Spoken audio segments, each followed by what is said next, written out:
Chapter 7 Democracy and Diversity. So far, we have studied the meaning of democracy and role of political parties in democracy. Now, in this chapter, we are going to study the meaning of diversity.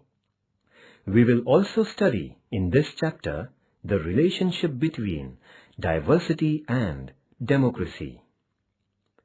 All people in the society are never alike. Even if you look at your own town, what do you find? Some people are living in the town since last 2 generations, while some others have settled here only during the last 10 or 20 years. Some among them may be living outside Maharashtra before coming here. Some may have come from Rajasthan, some from Odisha or Orissa, and some even from Nepal and Tibet. Do all people from your town speak Marathi at home, or do they speak the language other than Marathi? People from different regions, speaking different languages, and following different sects and religions, inhabit in any town and city. Such distinct nature of language, religion, region, culture, etc. is called diversity. There is one difficulty in organizing people on any single social basis. Suppose we decide to organize people only on the basis of the language they speak, but people speaking that language will have considerable internal diversity. Imagine that someone is trying to organize all Gujarati-speaking people. They may come together on the basis of Gujarati language and culture, but some among them would be city dwellers and some would be living in villages. Gujarati women will say that we are surely interested in the issue of Gujarati language, but our main concerns are about women's labor. How about that? They will then organize both as Gujarati and as women, and the women's organization may be All India organization. You know that democracy allows people to come together and pursue their demands. Therefore, in a democracy, when there is a diversity, it leads to formation of different groups making political demands based on that diversity.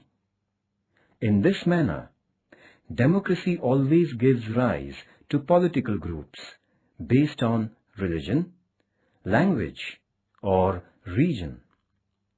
In the last chapter, you have studied political parties. Do you remember from that chapter the regional or state level parties in India? Such parties engage in politics based on the demands and expectations of the people in the respective states. This is one example of the politics in a society having regional diversity.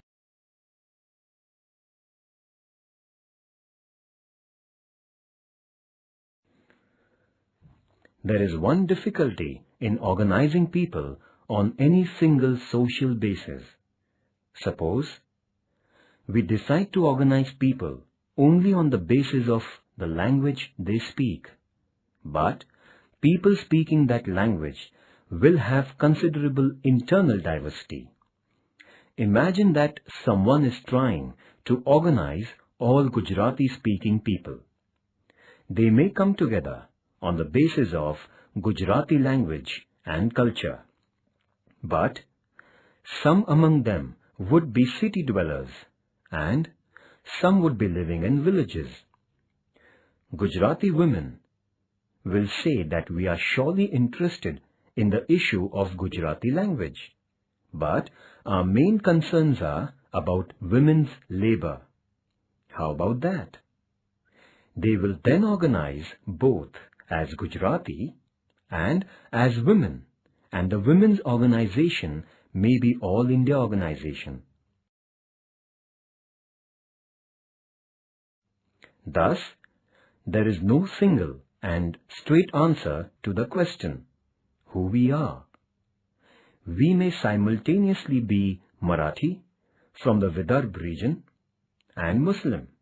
In such a situation, what will be our identity? Such a person will not only be Marathi, only from Vidarbh, or only a Muslim. This person will be a Marathi Muslim person living in Vidarbh. So, this person may have different expectations simultaneously. At some point, this person will support an organization based on language. At the same time, he or she can participate in an organization working for demands of the Vidarbh region. And such a person can also be attending an assembly of Muslim community. In this manner, democracy allows politics on the basis of various interests. But at the same time, there is a scope in democracy to engage in politics going beyond our social groups. In all democratic societies, you will find that different special groups do get organized. But often, different social groups come together and try to press for their common demands. Religious diversity and democracy. It is necessary that there are cordial relations among different religions when people of different religions are living together. Otherwise, diversity may lead to inequality and conflict. People of different religions such as Hindu, Muslim, Sikh, Buddha, Jain, Christian, Zoroastrian, and Jew live in India. So, India has adopted policy of secularism from the beginning. These people celebrate their respective festivals and follow religious rituals. There are economic and trade relations across religions. Many a times, people also participate in each other's religious functions. But sometimes, people of different religions experience situations of difference of opinion, competition, and even tension. In such situations, government has to intervene and regulate the situation. In other words, religious diversity leads to different types of relations such as tolerance, cooperation, competition, and conflict. Some measures are adopted to ensure peaceful coexistence of people of different religions. The most important measure is to allow every person to adopt a religion of his or her own choice and faith, and follow the religion in worship and prayers.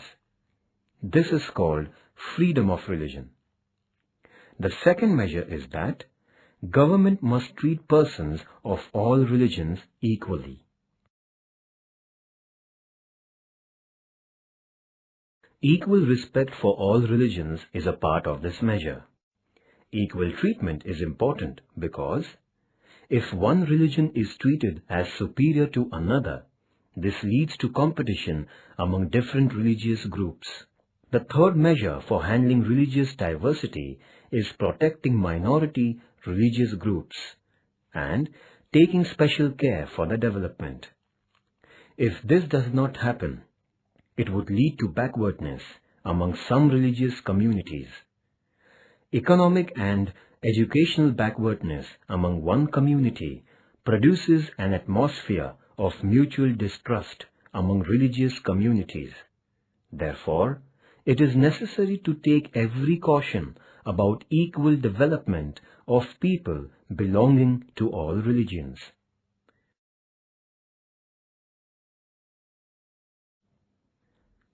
diversity and unity.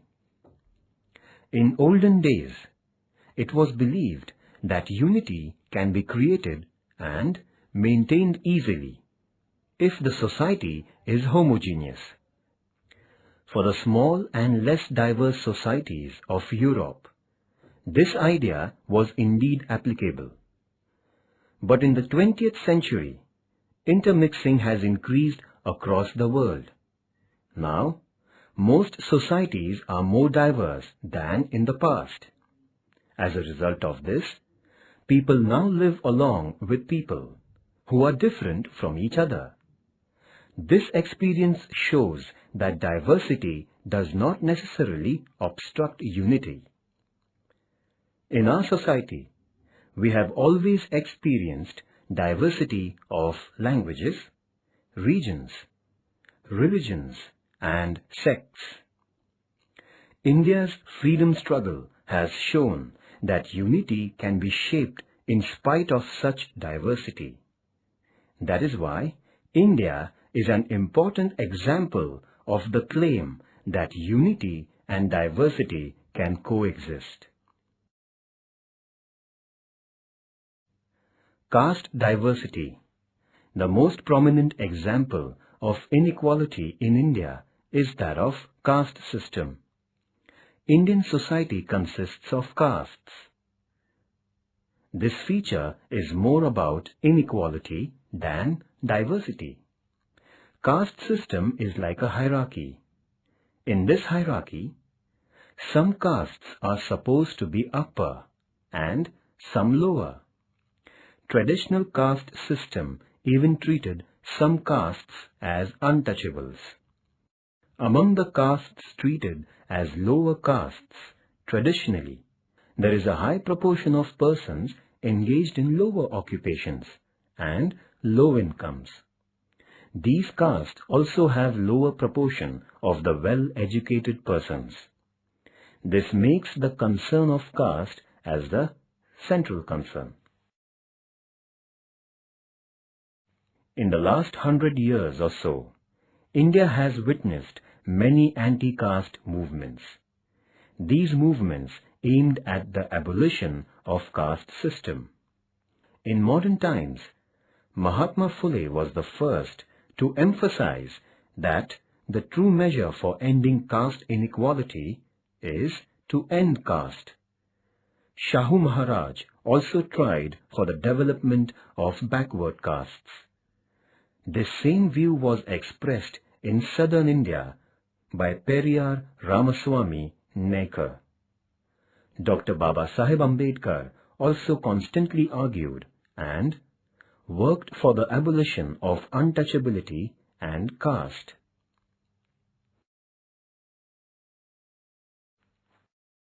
However, both Mahatma Phule and Dr. Ambedkar insisted that so far as caste exists, backward castes must get just share in education and in government service through policies of the government.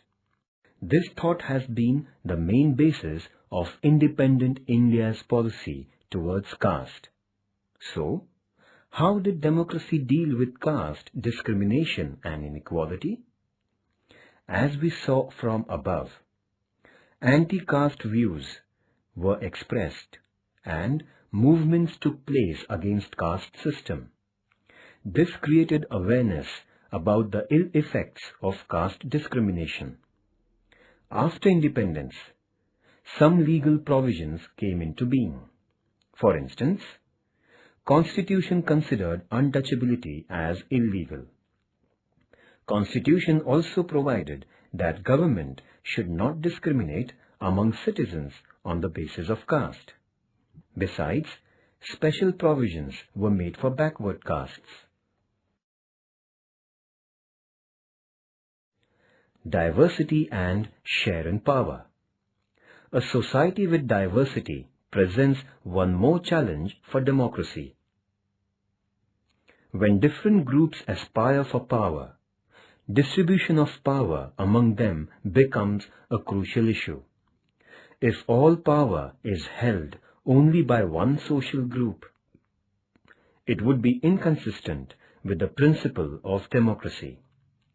Sharing of power by different groups ensures good interrelationship among the different groups in society. It also strengthens the democracy.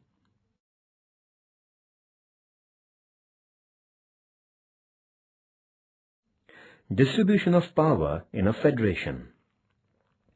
There are different methods of distributing power among different groups.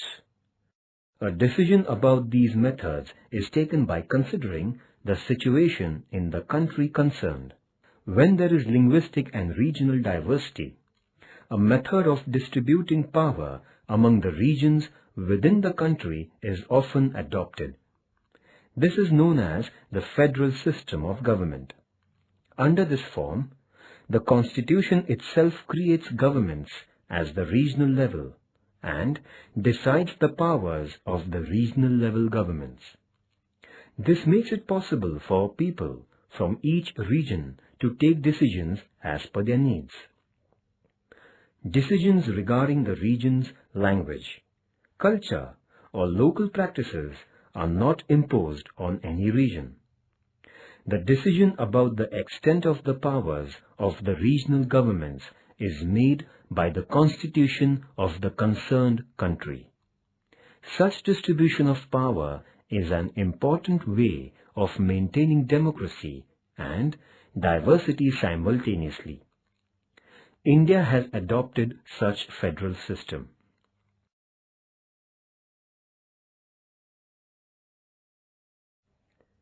Diversity in society. No society is uniform in all respects. Some differences are determined by birth, meaning that it is determined by the characteristics we inherit by birth. The other type of distinct character is based on the characteristics that we ourselves acquire. Differences based on language may be an example of first type of difference. Similarly, our place of birth decides our regional character. Difference determined by hobbies, occupation, or skills is the other type of distinct nature.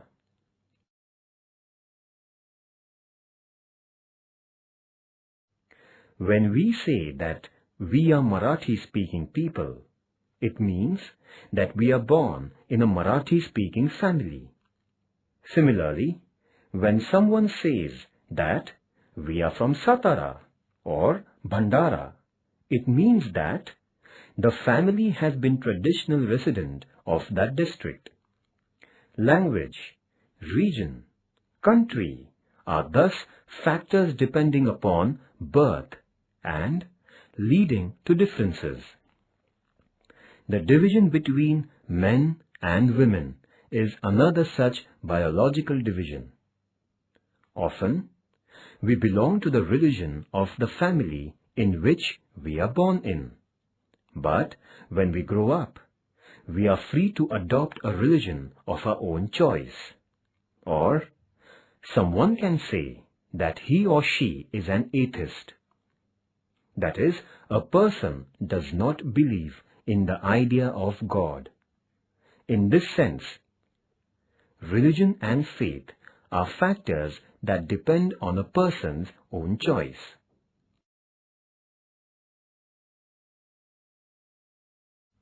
In this way, we find that people around us belong to different groups. They speak different languages. They belong to different regions.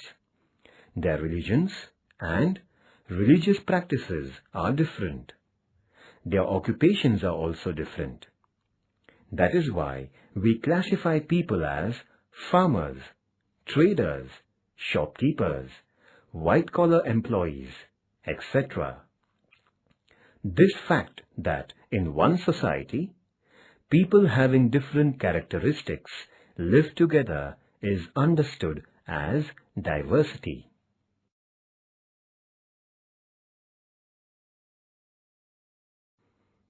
Normally, we do not find any society that is completely homogeneous. Some societies are diverse and others comparatively less diverse. For instance, the Chinese society, spread on a huge land stretch, is homogeneous in terms of language. This means that Chinese is the only language spoken there. In contrast, many small societies are multilingual. That means that there are many people speaking different languages. Can you think of such societies from the neighborhood of India? In contemporary times, it is easier to find societies having people of diverse languages, religions or cultures. But in the past, particularly in Europe, most societies used to be inhabited by people of only one religion, and even one religious sect. On the other hand, India always had people of different religions living in its society. Diversity of languages in India. When the census is conducted in India after every 10 years, every person is asked her or his religion and language. At the time of 1961 census, a list was made listing all languages that were reported by people as mother tongues. It listed as many as 1,652 languages. Even after classifying these languages into groups of major languages, we still have more than 100 languages. In our Constitution, 22 languages are listed. You will find these languages in the 8th schedule of our Constitution. Diversity and inequality. One question emerges when people of different languages, religions, and regions are living together. This question relates to their interrelations. Many times, one particular group aspires to be more powerful and dominant. It claims that it is superior to others. This produces not only competition among different groups, such claims also produce inequality. Main concern of democracy is to ensure that in spite of diversity, relations among groups have to be cordial and egalitarian. Inequality between men and women. The division of human society into males and females is in fact based only on biological differences. But actual social relations are always based on unequal relations between men and women. All societies in the world witness secondary treatment given to women as compared to men. Even in the family, women has less power, and most often, family property is in the name of the male persons from the household. Whether it is about wages or about opportunities for promotions, many times we see that injustice is done on women by giving favorable treatment to men. In addition to this, women also have to face violence, harassment, and atrocities both in public places and at the domestic level. Tarabai Shinde, who existed from 1850 till 1910, wrote a book called Stri Purush Tulna, which means Comparison of Women and Men. This book, published in 1882, is seen as an important writing expressing the issues of women inequality. Tarabai hails from a family residing in Buldhana in Vidarbha. Her family belonged to the Satya Shodhak ideology and was the follower of Mahatma Phule. Kranti Jyoti Savitribai Phule, wife of Mahatma Jyotiba Phule, was renowned as pioneer of women's education and served as first lady teacher cum headmistress in the state of Maharashtra. Her role in widow remarriage is most noteworthy. Her birth anniversary is observed as Stree Mukti Din in Maharashtra. During last 100 years or so, many organizations of women raised their voice against this injustice perpetrated against women. This led to women's movements. Many democratic countries made laws for reducing the inequality between men and women. This has made it possible for women to aim for equal development. In many countries, even after the introduction of democracy, women did not have the right to vote in elections. Due to the pressure of women's movements in the 20th century, gradually, many countries granted the right to vote to women. In the case of India, after independence, our constitution granted to all citizens, irrespective of gender, right to vote right from the first election itself. Though women got the right to vote, the number of elected women representatives is very low in most countries even today. To rectify this, various measures are adopted.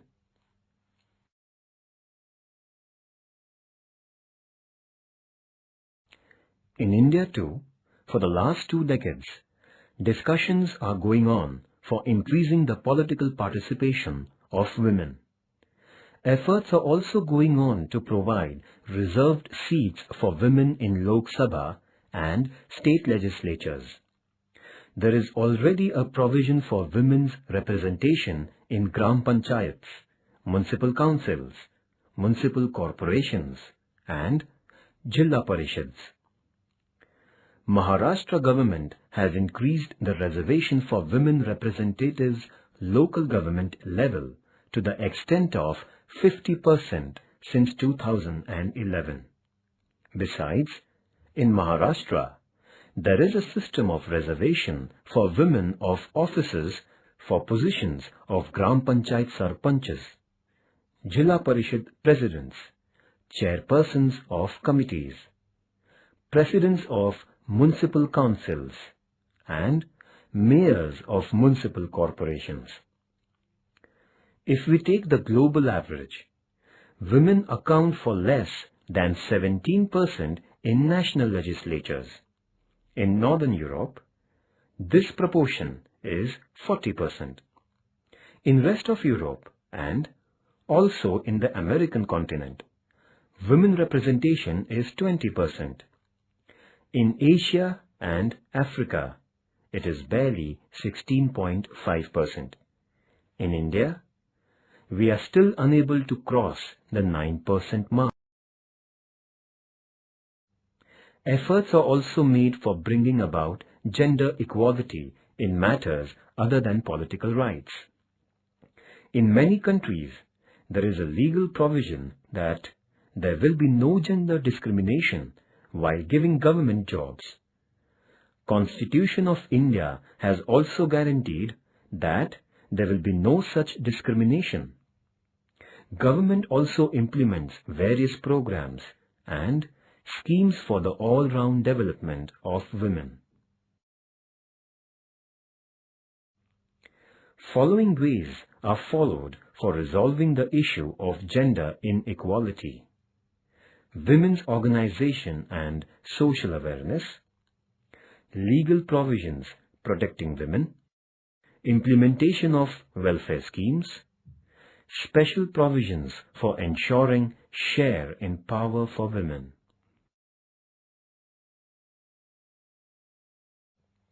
Summary. What is the summary of all that we studied so far? We saw that all societies have diversity of languages, regions, sects, religions, etc.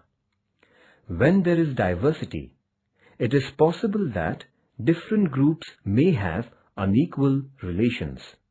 If that happens, it leads to social and political problems. And due to this, democratic societies face the challenge of retaining diversity and yet reducing or abolishing inequality.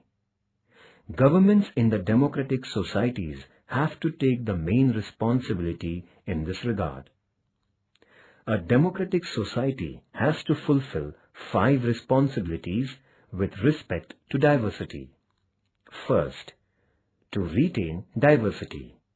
Second, to ensure amicable and egalitarian relations among different groups. Third, to set aside differences that lead to inequality. Fourth, to govern without discrimination. And fifth, to ensure fair share in power for different groups.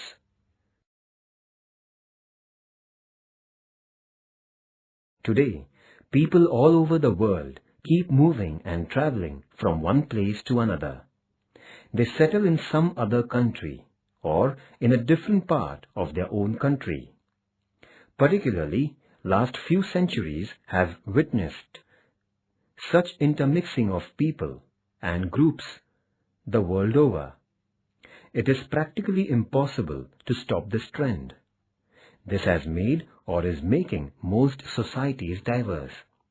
As a result of this, the approach of looking at diversity and difference between groups is also changing. Diversity introduces us to different ways of life and thinking. Thus, diversity creates an atmosphere more favorable to democracy. Therefore, there is nothing wrong or dangerous in having diversity. On the contrary, in modern times, it is now accepted that everyone benefits from diversity.